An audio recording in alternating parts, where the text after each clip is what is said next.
Good morning. মঙ্গলবার সকালবেলা দুধওয়ালা এসেছিল, দুধ নিচ্ছিলাম। ইন্ডাকশানে গরম করতে বসিয়ে দিলাম। আজ বানাবো পায়েস। এখানে কাজু কিশমিশ রেখে দিয়েছি, চালটা ধুয়ে রাখা আছে, গোবিন্দভোগ চাল, আর দুটো এলাচ দিয়ে দিয়েছি দুধের মধ্যেই। এবারে পায়েসটা করে নিচ্ছি।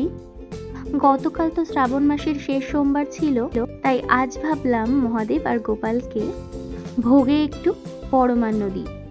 তাই এখানে পরমান্ন করতে বসে গেছি। চিনি আগেই দিয়েছিলাম, তবে মনে হলো আরও একটু লাগবে, তাই পরে আবার চিনি দিয়ে দিলাম। ঠাকুরের ভোগের যত নিরামিষ রান্না সব আমি ইন্ডাকশানেই করি, আর খুব বেশি ভোগ হলে গ্যাসে করা হয়।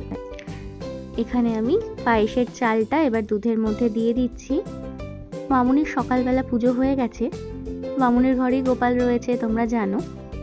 এখন আমি নর্মদেশ্বর মহাদেবকে আর মা শ্যামসুন্দরীকে পরমান্ন নিবেদন করলাম, আর তার সাথে গোপালকেও দুপুরের ভোগে আজকে পরমান্ন দেব।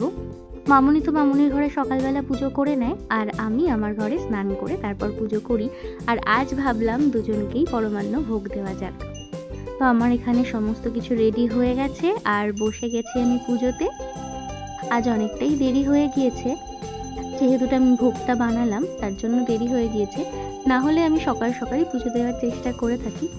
আর আজ না, মহাদেব আর মা শ্যামসুন্দরীকে সিংহাসন থেকে নিচে নামিয়ে পুজো করছি, ভোগ নিবেদন করছি, কারণ সিংহাসনটা তো বড্ড ছোট, ভোগ নিবেদন করতে একটু অসুবিধেই হয়, তাই নিচে নামিয়ে নিয়েছি।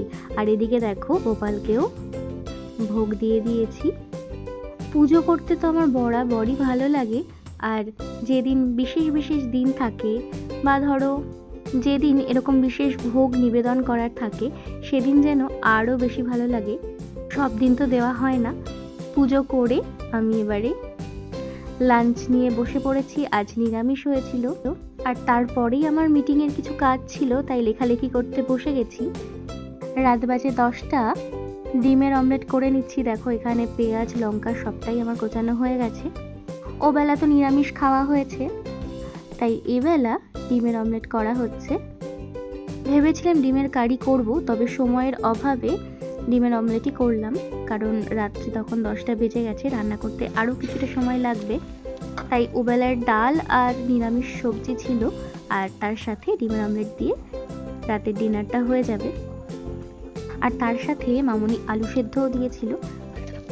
তোমাদের সাথে কথা বলতে বলতে আমার ডিমের অমলেট রেডি হয়ে গেছে। আমি না একটু কড়া করে ভাজি ডিমের অমলেটটা, আমার খেতে বেশ ভালো লাগে। ভিডিওটা কেমন লাগলো জানিও।